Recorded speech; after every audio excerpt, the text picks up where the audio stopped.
అధ్యక్ష, మనందరూ తెలిసిన విషయమే, దేశం మొత్తం వాట్సాప్ పైన ఉంది, కొత్త ఏం కాదు. మళ్ళీ కొత్త యాప్ తయారు చేసి యాప్ డౌన్లోడ్ చేసే బదులు ముందల వాట్సాప్ పైన ఇమ్మీడియట్ గా ఆన్ బోర్డ్ అవుతే బాగుంటుందని ఆనాడు మేము అనుకున్నాం అధ్యక్ష. దాంట్లో భాగంగా మనమిత్ర పేరుతో, పెద్ద ప్రభుత్వాన్ని పేరు కాకుండా మనమిత్ర పేరుతో గవర్నెన్స్ ఏదైతే ఉందో అది నేరుగా వాళ్ళ ఫింగర్ టిప్స్ పైన తీసుకొచ్చే లక్ష్యంతో ఈ కార్యక్రమానికి ఆనాడు శ్రీకారం చుట్టాం అధ్యక్ష. అధ్యక్ష, మీరు ఈరోజు చూసి అసలు మనమిత్ర అంటే ఏంటి, ఒక మాటలో చెప్పాలంటే సిటిజన్ సర్వీసెస్ కి ఒక గేమ్ చేంజర్ గా ఈ కార్యక్రమం మారింది అధ్యక్ష. అధ్యక్ష, ఇప్పటికీ 200 సర్వీసెస్ నేరుగా ప్రజలకి ఈ మనమిత్ర ద్వారా అందిస్తాం జరుగుతుంది అధ్యక్ష. అంతేకాకుండా అధ్యక్ష, నేను చూశాను అధ్యక్ష, ఇతర దేశాల్లో ఏం జరుగుతుంది నేను తెలుసుకున్నప్పుడు గౌరవ సభ్యులు ఒకరు ప్రస్తావించారు, ఎస్టోనియాలో ఈ గవర్నెన్స్ అనేది చాలా ముందు తీసుకెళ్లారు. అక్కడ ల్యాండ్ రికార్డ్స్ కూడా బ్లాక్ చైన్ పైన ఉన్నాయి. ఆ వివరాలు కూడా నేను మాట్లాడతాను. అంతేకాకుండా మీరు చూస్తే సింగపూర్ కూడా స్మార్ట్ నేషన్ ఇనిషియేటివ్ కింద ఏఐ పవర్డ్ కార్యక్రమాలు చేశారు. ఇంకా యుఏఈ లాంటి దేశాలు వాట్సాప్ పైన కంప్లీట్ గా డిపెండ్ అయ్యి వాట్సాప్ బేస్డ్ గా డెలివరీ సర్వీసెస్ కూడా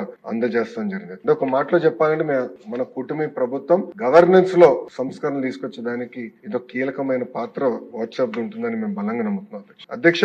ఇప్పుడు ఏదైతే సింపుల్ ఒక డ్రాప్ డౌన్ మెనూగా ప్రారంభమైందో, గౌరవ ముఖ్యమంత్రి గారి ఆదేశాల మేరకు వాయిస్ ఎనేబుల్ చేసి ఏఐ తో పవర్ చేసి సర్వీసెస్ అందజేయాలనేది ఒక లక్ష్యంగా పెట్టుకున్నాం అధ్యక్ష. గౌరవ ముఖ్యమంత్రి గారి స్పీడ్ ఇంకా మేము అందుకోలేకపోతున్నాం, బట్ గౌరవ సభ్యులు అప్రిషియేట్ చేస్తారు మేము చేసిన కార్యక్రమాలు అధ్యక్ష. మీరు చూస్తే ప్రిపరేటరీ మీటింగ్ మొదటిసారి మెటాతో సెప్టెంబర్ 19, 2024 పెట్టుకున్నాం. ఎంఓయూ అక్టోబర్ 22, 2024 ఢిల్లీలో మన ఎంఓయూ ఎంటర్ చేస్తాం జరిగింది అధ్యక్ష. అధ్యక్ష, జనవరి 30, 2025కి 150 సర్వీసెస్ ఏదైతే రెవెన్యూ సర్టిఫికేట్స్ కానివ్వండి, ప్రాపర్టీ ట్యాక్స్ పేమెంట్స్ కానివ్వండి, అదేవిధంగా గ్రీవెన్స్ ప్రభుత్వానికి ఇచ్చినప్పుడు స్టేటస్ ఏంటో తెలిసినానికి రోల్ అవుట్ చేస్తాం జరిగింది అధ్యక్ష. అధ్యక్ష, ఈ నెలాఖరు కల దాదాపు 300 సర్వీసెస్ ఈ వాట్సాప్ పైన మన ప్రభుత్వం తీసుకొస్తుంది. ఏఐ డ్రివెన్ ఒక చాట్ బాట్ కూడా తీసుకొచ్చి ఆ ప్రభుత్వానికి మెరుగైన సదుపాయాలు కల్పించే లక్ష్యంతో మన ప్రభుత్వం పనిచేస్తుంది.